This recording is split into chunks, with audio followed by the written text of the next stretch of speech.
screen and talk to the people that make the films. We have six different films today from different countries, from different cultures. 2 films from Argentina, a third one very related to Argentina, another one from Castellón, another one from Japan, another one from China. So we have a lot of people today with us. But and more than people, we have a lot of talent with us. Oh, good afternoon, Andres. For a start, we have a friend of the meetings, the documentary filmmaker Andres Vitela from Argentina. He's presenting a film that is called Private Fiction. How are you doing, Andres? Very well, thank you. Thank you for having me again, despite the complicated films I make. Well, you were here 2 years ago in the meetings, but it was not 2 years ago. I think it was 5 years ago, and it was your documentary film called 360 Degrees that started working with some notebooks that you found. And in this case, you are shooting, or you have shot a documentary film based on letters between your parents or grandparents. Yes, the letters were handed over to me by my father a long time ago. And when he passed away 2 years ago, at that moment, I felt like I finally had the permission to read them. It's letters between my parents, Torquato, my father, and Kamala, my mother, who was born in India. And it shows the romance, the interracial romance that at that time was, imagine it was the 50s and the 60s in the 20th century, and that was something almost forbidden. Nowadays, luckily, these kind of relationships are more natural. But when I faced the content of the letters, it was very, very strong for me. It was something very deep in the intimacy between my parents. And I don't recommend you to get so deeply into the intimacy of your parents, really.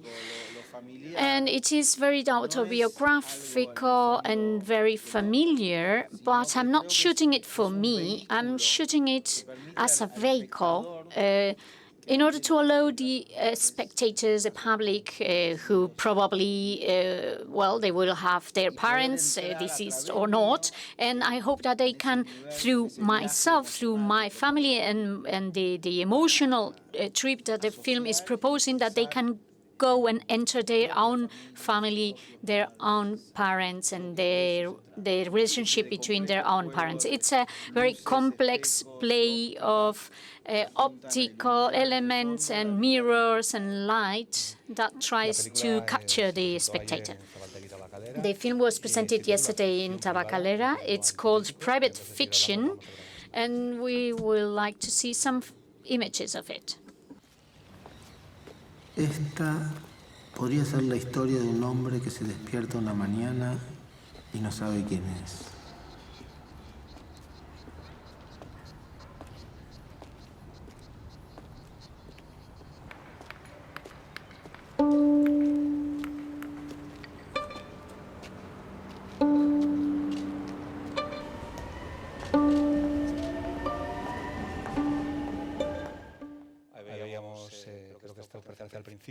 This is part of the beginning of the film, and the film is a mixture of elements taking place in different places,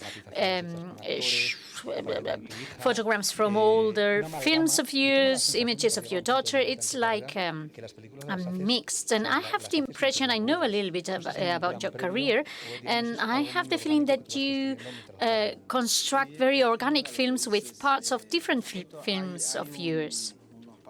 Yes, there are. In this case, we have a script that is the base, but I forget about it sometimes when I'm shooting.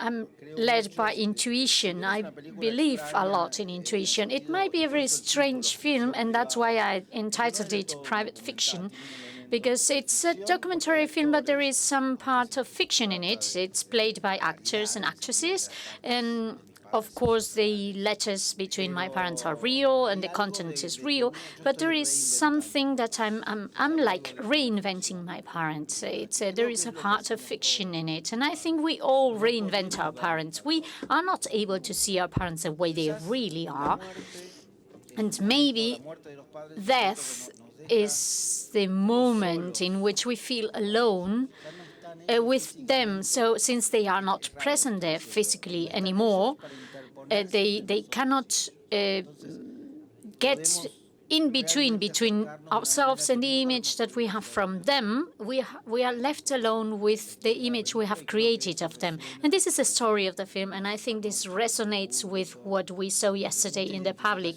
The public felt very identified, although it is a very particular, very singular, very private story. But I was impressed how the public in the dialogue afterwards said that it reminded him of his father. So the beginning of the film starts with those pictures, these images, and this is fascinating how you can construct something very alive, very organic, parting from something that is dead. Some pictures that you find in the dustbin, in the trash. So I didn't want to shoot the film about the letters between my parents initially. At the beginning, I thought I would like to shoot a film about those pictures that I found one morning when I was together with my daughter, and we found some pictures in the trash, and we recuperate them. And imagine that picture, me and my daughter searching for things in the trash. And that was the beginning of the story. And then, when I was already shooting, my father died. And then I realized I also had some deceased memories. Thank you very much for having shot this film. I would recommend you to go and see it. It's interesting to see in a festival. The festival is the right place to see different languages, different images.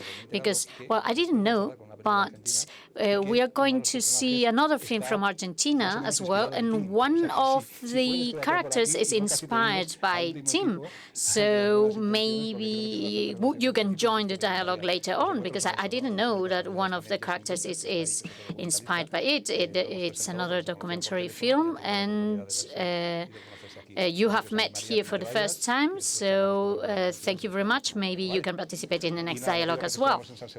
And of course, well, I invite you to come again to the film festival, but you are already used to do it, so thank you very much.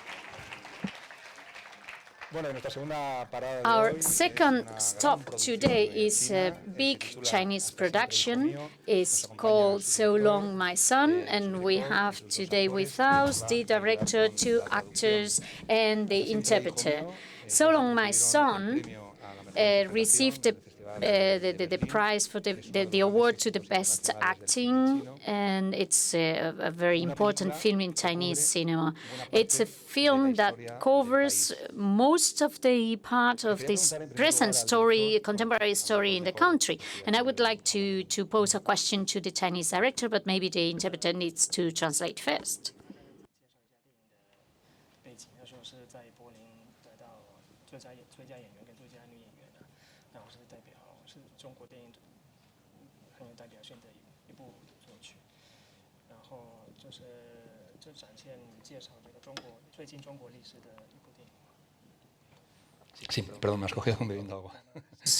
Drinking. So I wanted to pose a question to the director. There are 2 storylines. It's the story of this couple and the story of their family and their friends. But in the background, the film starts in the 80s, and it shows also the recent story in China. It's over 30 years history in China. And I would like to know what is more important for you, the private story or the country story in the film?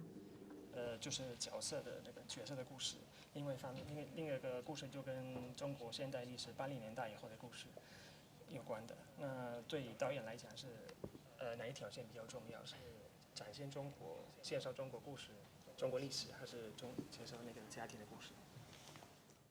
这两条线缺一不可的，因为我们中国在70年代末到80年代，整个的这个社会的大的变迁，是一个整个从社会从过去的计划经济到转向市场之后一个巨大的一个变化，所以这里面的社会的变化一定会影响到每个家庭每个个人，所以他们俩是相辅相成的。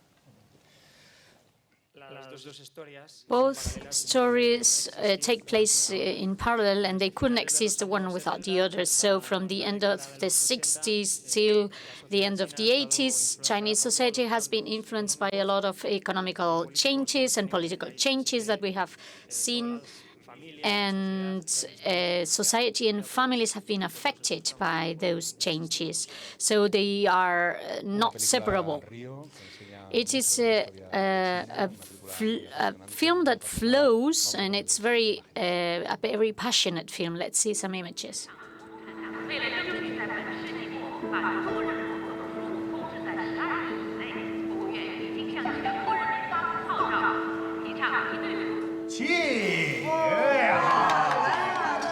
当时说梅老师一个男的，一个女的，咱们叫地下娃娃厅嘛。上一辈子是兄弟，下一辈子也是兄弟。你以为啊躲得过初一，你还能躲得过这15啊？大不了罚款吧。到时候连饭碗都得定。We have with us the director, but also the actors and actresses. I would like to know something about your experience. One of the difficulties is that you have to play these characters throughout a very large time span, and I would like to know how you work with the different historical moments.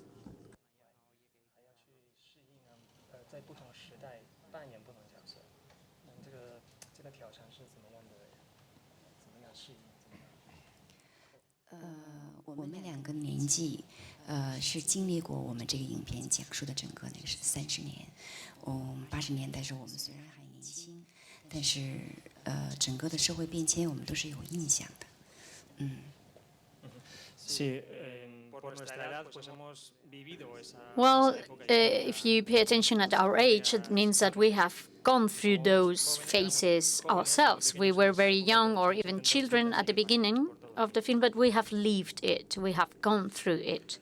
这40年的这个历史呢，是中国特别重要的一个40年，因为它是变化巨大的。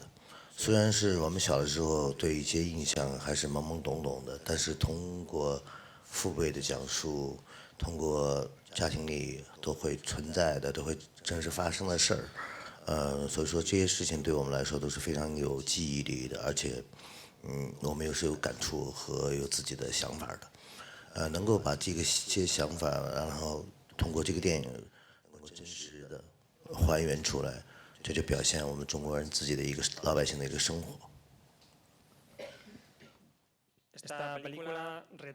This film portrays China in its last 40 years. It's a country in which many changes have taken place. And although we were children and we had not so clear memories of that time, through the stories that we have heard from our parents and even about our relatives, we have very deep memories, and we can say that it is a portrait of China in the last years. The film director has decided, you have decided in this film to break the temporary line. Why did you choose this structure?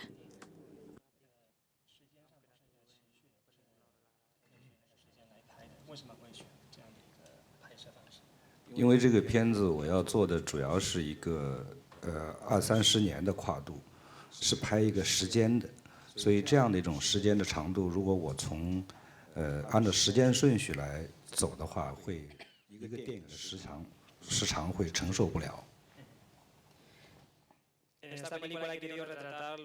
I wanted to portray time space that it's like around 20, 30 years. So if I had shown it linearly, following the pace of time, it would have been too long. 那么正好是2015年，我们国家的这个计划生育政策几乎就停止了。这样的话呢，我们等于说是过了那个历史阶段来回看这几十年，所以它是有一定的时间限度的啊。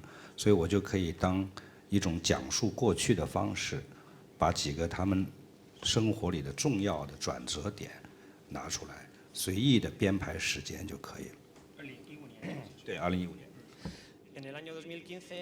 In 2015, that time finished in China, and so I was able to tell all the past through my film. 而且我们在往往讲述过去的事情的时候，我们会找出那个事件的发生的最重要的点开始讲，由此来串联出整个的历史。While we're remembering the past and what happened, the events of the past, we can find that moment important in time that is the one we really want to portray. 上帝一样，可以在整个的时间段里面随意的创造这个时间的走向和历史。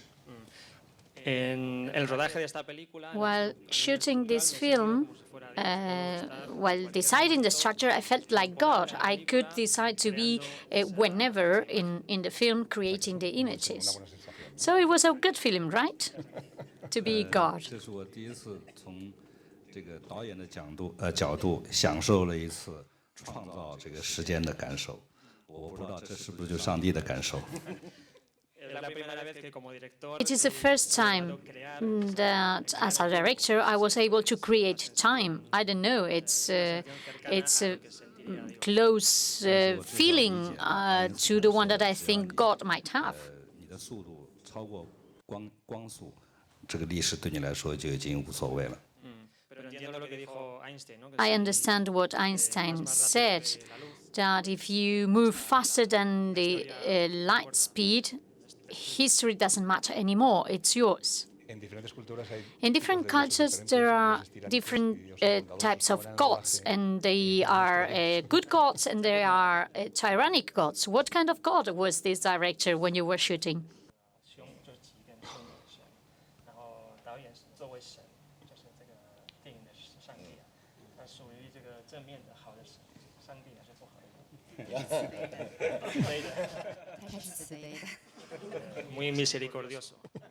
It's merciful.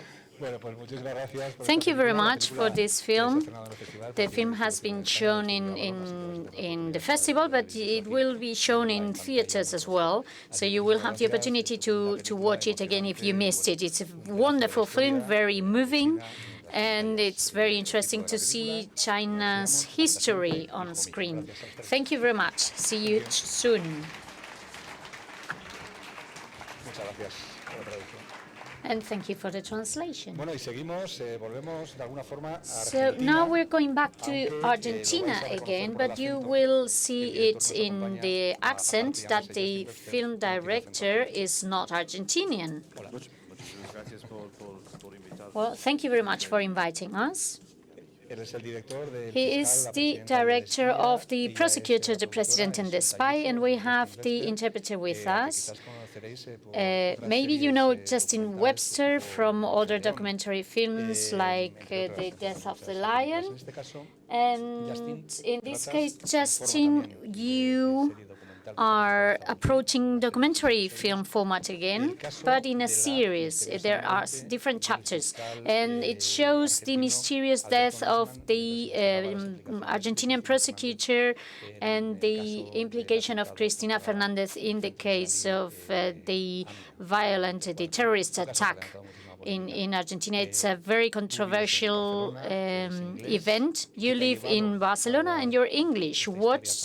What brought you to do this? Well, it's a very long story. We've been working on it for 3 years, and we're very happy to be able and show it here in the festival. It all started discussing with a member of our crew in Argentina,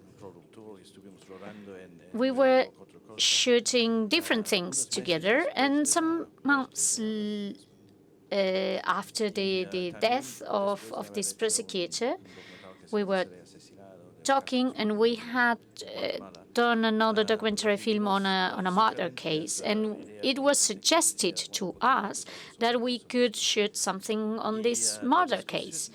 And the debate, the discussion with this member of the team was if it was possible at all or not, because it's not just the death of this prosecutor. It's a very complicated story with implications in different countries, and he was shot in the head, and he was found in his apartment in the bathroom, and it goes back in the past. It has implications in the present because he was dealing with a lot of different cases before court, and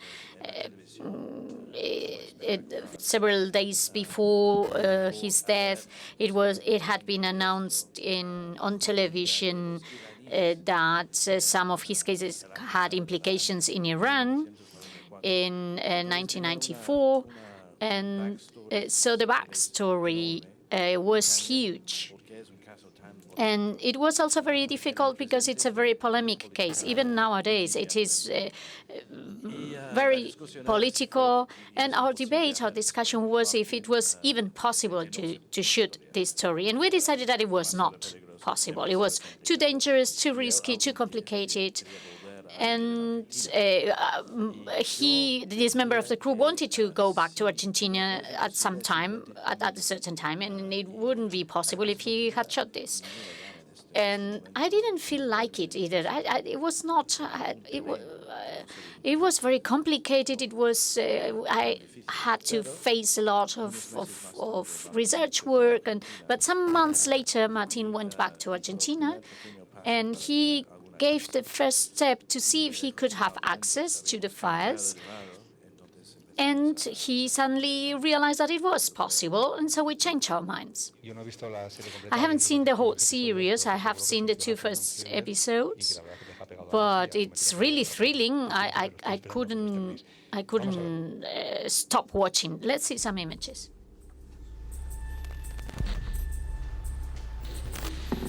Solicitó a la República Islámica de Irán fue víctima del terrorismo fundamentalista. To stop Iran's march of conquest, subjugation, and terror.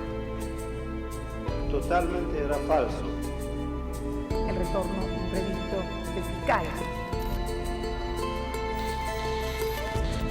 Este uso debería decir cómo y por qué lamentablemente falleció el fiscal Alberto Nisman.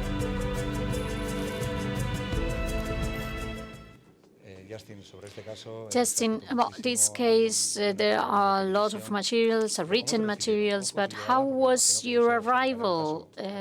Were you welcome when you wanted to research on it? Because you are an Englishman in Argentina. Were you welcome? How were you? How was the project received? Was it an advantage or not to be a foreigner, to be an Englishman? Did you have more access to sources or less? Well, I think the opportunity is that, I shoot non-fictional series, and this is not very common, so we have some doors open because of the format we work in. It's a tool that gives you time enough to research. So I knew that access was going to be incredibly difficult, because I had to go to the States and to Israel and to different countries, and so time was fundamental. And the idea, the intention, was to remain independent, to try and contribute to the light, to the truth, to try and show what really happened. And this might have been too ambitious, because the media is so noisy in politics, and they are able to bury everything what is in the background or what is really interesting. and we wanted to find out what really happened. But on the other hand, it was surprising how people were really interested in knowing what actually happened. And they helped us with their knowledge. And we thought that we would need longer than 3 years and a half, which is the time that we needed to find the sources. And we are in a world in which people say what they want to say with all the social networks and everything. But basically, we found 2, 3, 4 people that were good sources. From the point of view of the production, how is it? Is it very difficult, this need to go on searching for years and years as a producer, or is it more relaxing for you to have so much time? Well, we had our discussions and our fights when production says, hey, yeah, now it's enough. We need to start editing. But we've been working together for quite a long time, for many years, and we trust each other. And this film was very important. And we were, from the production side, we were aware of it. So we relaxed and we tried to help so that the project could move along. So it requires patience, a long time. As I said yesterday, I watched the 2 first episodes, and from the very beginning, I don't know if you're going to give an answer to the question, was he killed or did he commit suicide? And I'm not going to spoil the series, but I would like to know, I want you to tell us if you discover something important along the series or not. Just that. Well, the most important thing is everything, is the whole, all the chapters as a whole. Even for people who are familiar with that case, they could find new data and new things. So I think we were able to show something new for everybody. I would even say a lot of new things. But you should not think in terms of exclusives, like this is going to be an exclusive on the case. I think it's the whole series is a whole. It's should be approached as a whole. And I don't know if it is important to give an answer to your question. I mean, not because of the question, but because the image, the picture of what happened is very clear after watching the whole series. And I don't think it is important to know in the end if he committed suicide or he was murdered, or if someone pushed him to commit suicide. I don't think we really know about it. It's not certain for us. So we have to watch the whole series. I understood. Okay.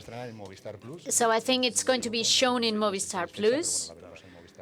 In Movistar Plus, and so we can watch it there. Thank you very much for this proposal with a very unique style, a very unique proposal. They are able to create documentary films or non-fictional films and series that are very thrilling. Well, I love it. There are so many ways of filming. Well, it's not fiction, but it's really thrilling and it really carries you along. So thank you very much. And see you soon.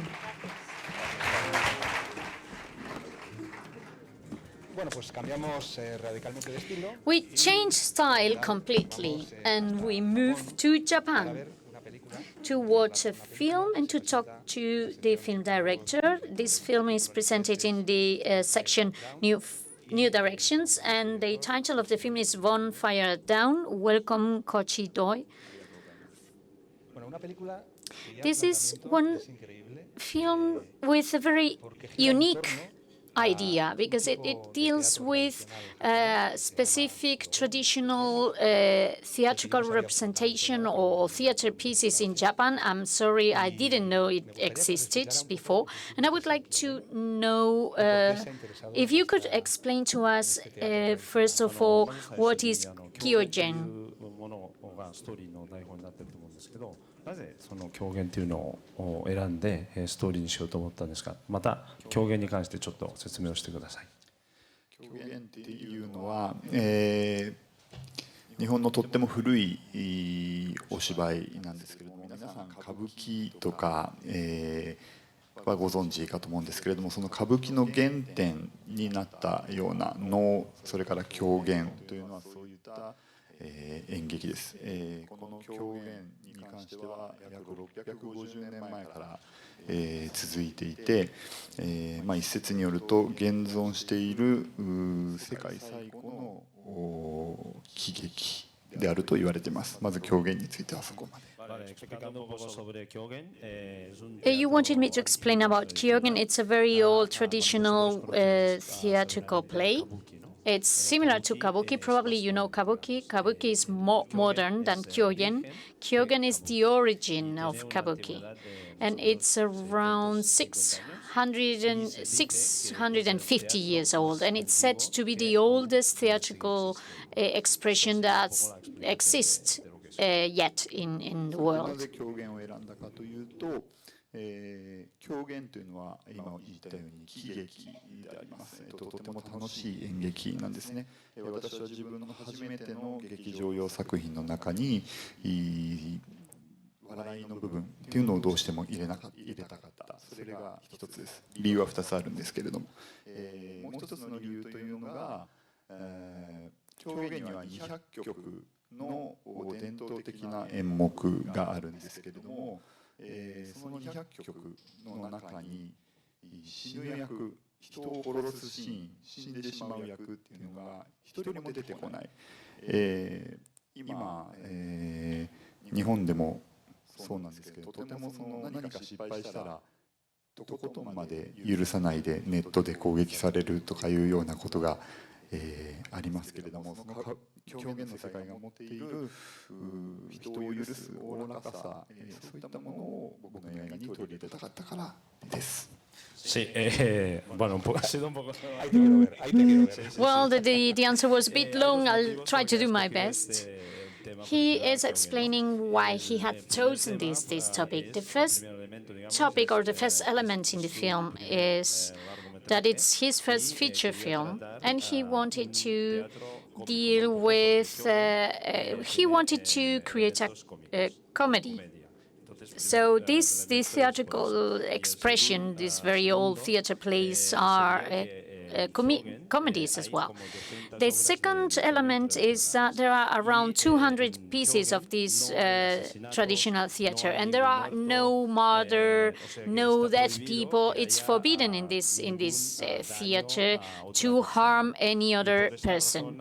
And for this reason, he has chosen also this topic. And for example, in Japan and in all developed countries, if one person is bad at his job or at her job, through internet or through social networks, he is punished and criticized and exposed and everything. And he doesn't like it. And that's why he wanted to reflect this situation through a theater that can't react this way. Well, I think you did very well, despite, according to my Japanese knowledge. So I think it is very funny. Let's see some images. これはこの辺りに住まい、いたすものでござる。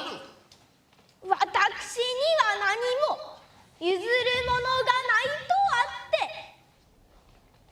て。息子の10歳の誕生日に久々に会った父から鍵を渡された。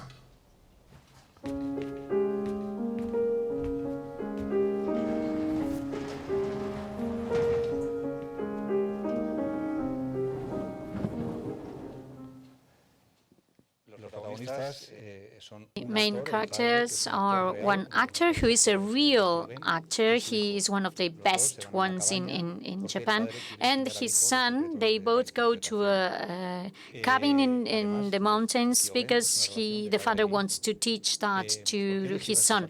And Kyogen is also a relationship between father and son. Why did you choose these two characters, and how much of it is real relationship and how much is fiction? お父さんとお母さんをモデルとして選んだのかというのと、あとこの実際にこれはフィクションなのか、それとも本当にリアルなストーリーなのか、そこについてちょっと解説してもらいたいです。まずこの親子を選んだのは、その今実際に狂言のプロフェッショナルの役者さんというのは、200人とかそのぐらいだと思うんですけれども、その中で実際にこの10歳ぐらいの少年男の子のいる親子というのは非常に数が少なくて、その少ない中からいろいろな条件をクリアできる親子を選んだというのがまず一つですね。The Kyogen world, there are professional actors and work in this Kyogen theater, but in total in Japan there are around 200 people. And among these 200 people, there was only one actor who had a 10-year-old son.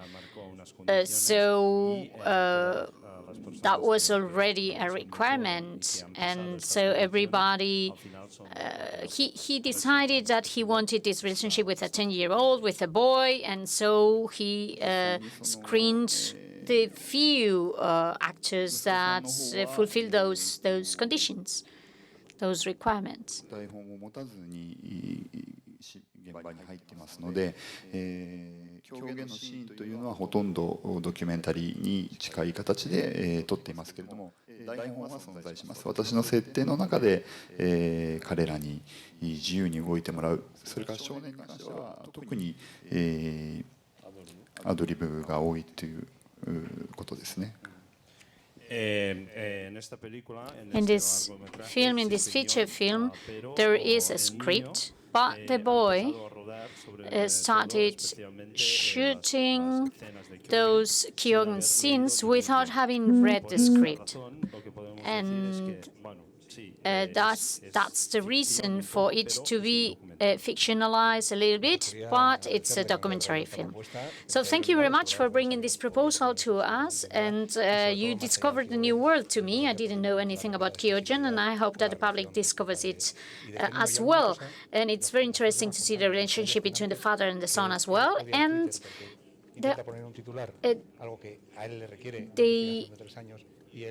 it's very funny because we have just heard about another documentary film, and it took them 3.5 years to shoot it, and on the contrary, your documentary film was shot very quickly. そのなんていうんですか、批判になるんですかっていうのも今回この映画を通して、例えばその日本ではそのインターネットでそういう批評とか批判っていうのがすごい今流行ってるっていうことをおっしゃってましたけど、それに対しての批判っていうのもあると思います。でそれでつながった感じがしますね。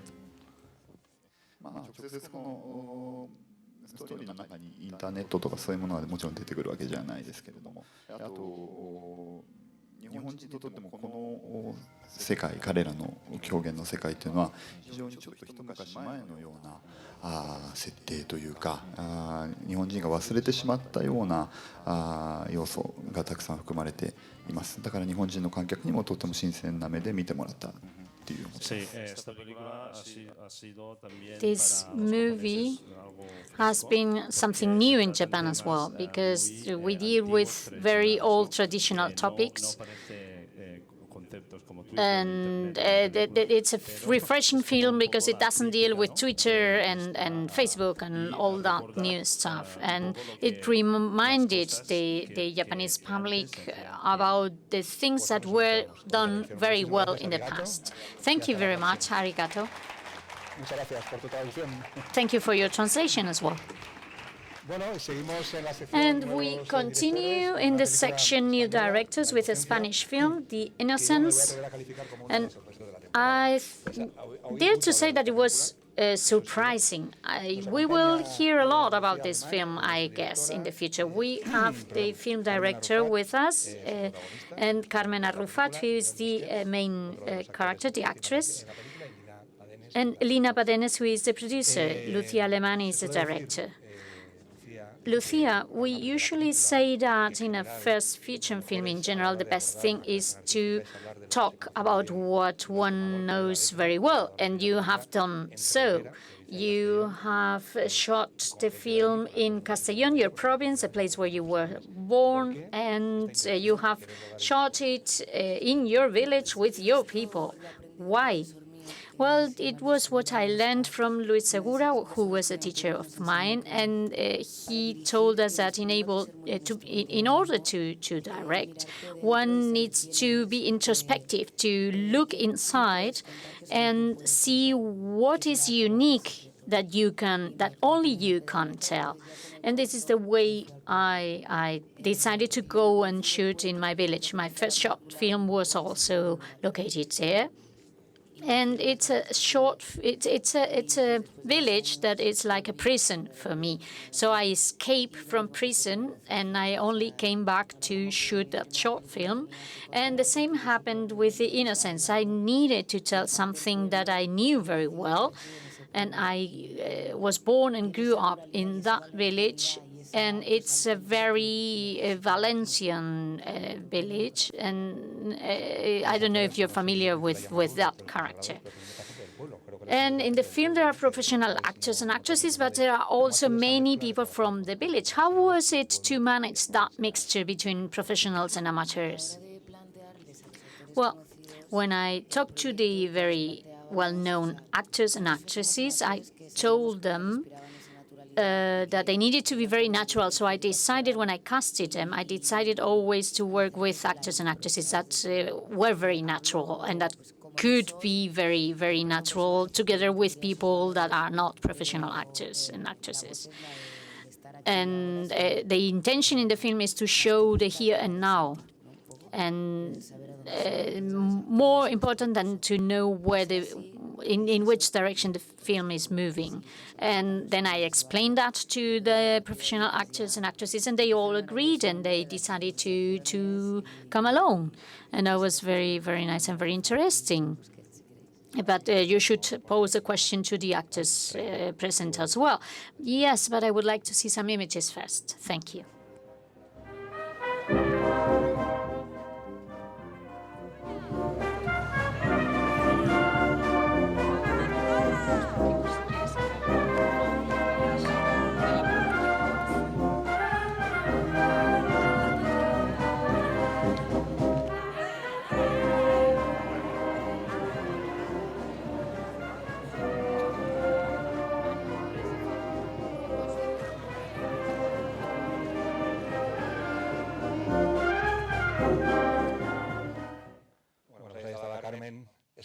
Was Carmen being scandalous in front of everybody in the village.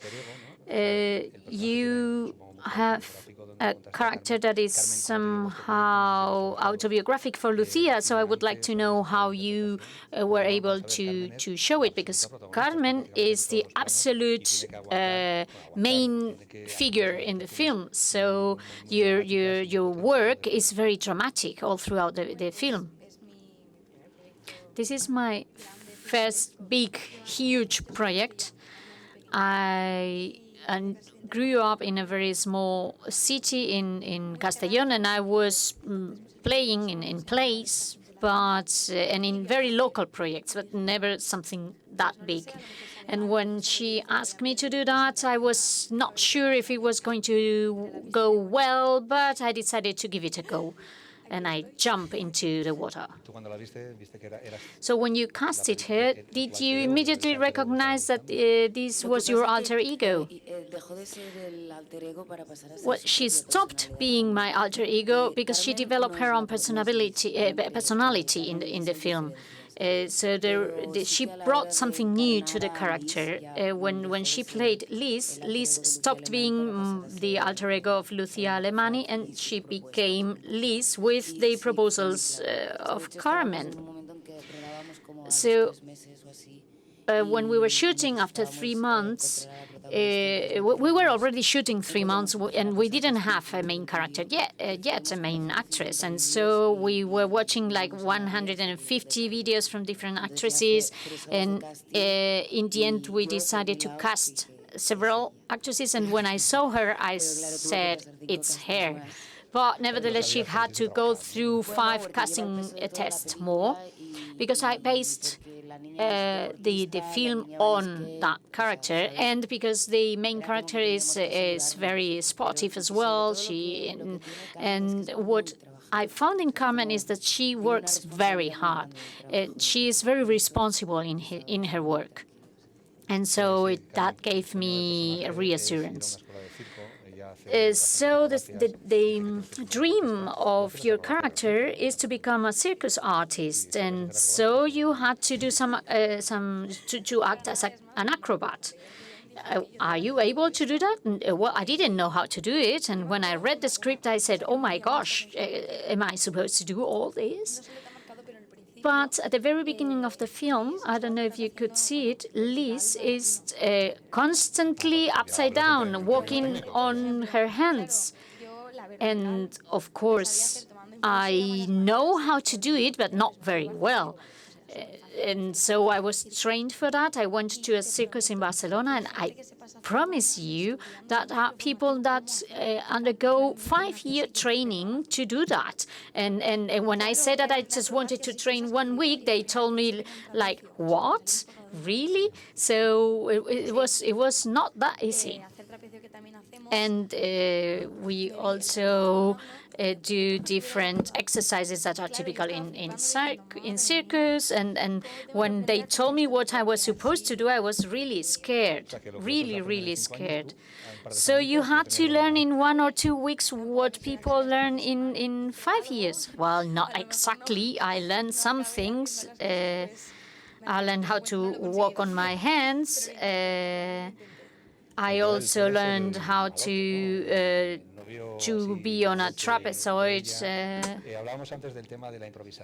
We were talking about improvisation before, and I would like to know if you could explain a little bit about the way of working with Lucia. Well, Lucia didn't want me at the beginning. This is important to say. That's not true. Deborah Borge, who is the casting director, didn't want you. And I wanted to invite him to the casting because I knew his work, and I wanted to have him in the casting. And so when she met me, I was shooting another film, and I looked differently. My style was different, and the casting director was not very convinced. And what you were saying about improvisation, you know that there are no scene. If you're improvising, you can shoot the scene in many different ways, and it is crazy for the producer, but it gives you freedom as well. Of course, there are some requirements, some explanations in the script. But if you had seen Lucia last summer, she was very, very focused, 100% focused on the film, and she didn't allow any mistake. Everything had to be perfect the way she wanted it to be. And that's very nice. And it was also very nice to work with actors and actresses that are amateur. And most of people in the film are locals from the village, and I think that gave us a very, very good atmosphere, and it allowed the project to grow and us to grow in the project, and it was very, very interesting. And of course, if we wanted to change something, we had to talk with the scriptwriter, we had to talk with the film director. And so, of course, there were some scenes improvised, but most of them, we had to agree on it. But we were very free in conversation. We could approach the director and talk to her about anything and bring our proposals. Or imagine one scene with 5 different shots that had nothing to do one with the other. You have saying that the crew, most of the departments in the crew were run by women. I would like to know if you are very committed to female professionals. Well, not really. It came out that way. It was like natural. I chose women because I liked their work, not because they were women. And I found the work of these women particularly suitable for the film and for what I wanted to tell. Of course, it's a film that talks about a woman, and it's a story of a woman, and it's explained by a woman. I'm a woman as well. And maybe that's the reason why I found this women's work very suitable. I don't know. And the producer is also a woman, so maybe that was the reason. I don't know, maybe that was why I subconsciously tended to choose women, because the story was probably more interesting for women. In the end, the editor was also a woman, and in the end, everybody was a woman, but some technicians. But it was not... I didn't look for it. It came out that way. When are you showing the film in theaters? At the end of the year, and we are very happy and thrilled. And at the beginning, the film, I thought it was going to be very small, but in the end, it has grown to a big project. And in the end, Filmax has approached us, every television channel, we've been approached by everybody, and this is very, very nice. That's why I tell you that I think it's going to be a huge surprise in this winter. And I go back now to meet a new film director. It's an Argentinian film called The Good Intentions, and I find it's somehow related with The Innocents, with this film, because it's also an autobiographic film. We are here with Ana García Blaya, the film director, and with Amanda Menuhin, Carmela Menuhin, Juana García, and different actresses of the film, and one actor, Sebastián Arzano. The Good Intentions, Ana. The previous film director told us what happened in her village, and you are telling us what happened to you in your childhood. Is it all autobiographic, or is there fiction there? There is a fictionalization of my story. I'm sorry, but I have a sore throat, and I was crying and screaming yesterday because it was very moving to see the film in the theater. So it is an autobiographic film. It's shown from the point of view of a 3-year-old, and it's backed up by a lot of archive material. And there are some moments that are real and that help the film to be very open and sincere with the story. The story is about a father who loves absolutely his daughter, but he is not very responsible, is he? He is very loving, but it's like an elder brother, not a father.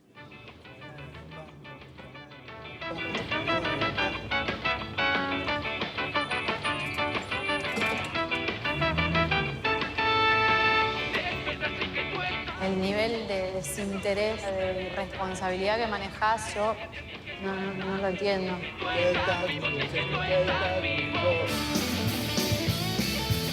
Ya sé, capo de la puntualidad. Tienes 5 para que correr. Es lo mismo, manden 5 y 10. Igual te ponen tarde. No te van a poner más tarde. Well, you could see this father is a character that is a bit absurd. And Amanda, you are the film director when she was a child. I suppose it must be difficult to play her, wasn't it? Well, sometimes it was, because I also wanted to be able to show what Anita was feeling.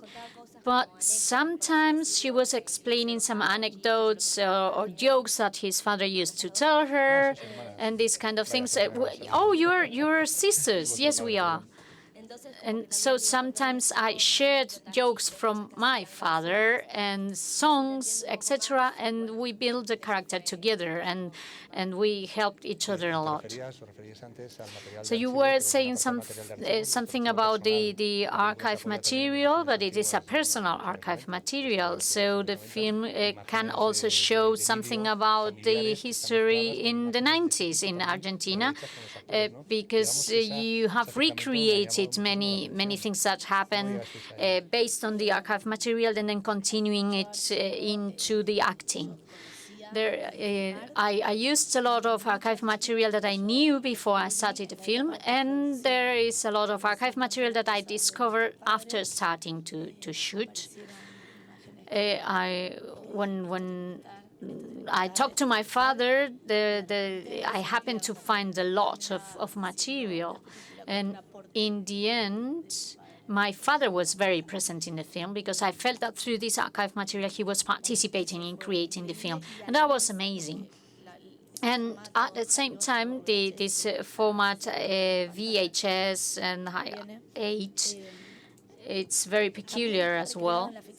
It reminds us of that time. And the characters are filming as well, because my father at that time was filming all the time in VHS. And so it was like people filming inside the film. And there are like 3 types of images: the film itself, which is high quality, and then the archive material, and then the material that the characters are shooting or recording in the film. And so we let the grain appear so that we could recognize it. The songs in the film, are they yours? Yes, many of the songs are mine, and other films are by my brother, who is in Paraguay at the moment. But many songs were composed by Pablo and his band, and others by my father, so it's family music, yes. Sebastian, you play the friend, another irresponsible character. This character, we were talking about the other Argentinian film, and you said that your character was based on him, Andres Vitela. I don't know, what was the relationship between your character and Andres Vitela? Maybe you can tell me. So your father's friend was Andres, or how was it? Yes, well, good afternoon. I was also partying yesterday, and that's why my throat is sore as well, so I'm sorry. But I met Anna's father 1 year ago. He was a very peculiar person, and Anna was always telling me about the friends he was surrounded by. And he was one of the first in the group of friends to have children, and so the children had a lot of uncles around, right? Because so he could have more free time, and he left the children with the uncles, the friends. And like, I need to go, or I want to go elsewhere, and could you watch my children? And the most difficult thing was to train the children, and I felt free to construct my character, and the director didn't intend me to really copy this friend of her father. And I think that my character gathers features from different friends from her father. How was the relationship with this group of friends? For me, it was very, very moving, incredibly moving to watch the film. I was weeping all over the film. But it's a very moving, very deep film, and I hope everybody who has seen it agrees with me. It was amazing, the ability, Anita's ability as a director to shoot a film based on her father, who is a character that is so close to her, and be able to do it in such a honest way, with in a maturity that is amazing.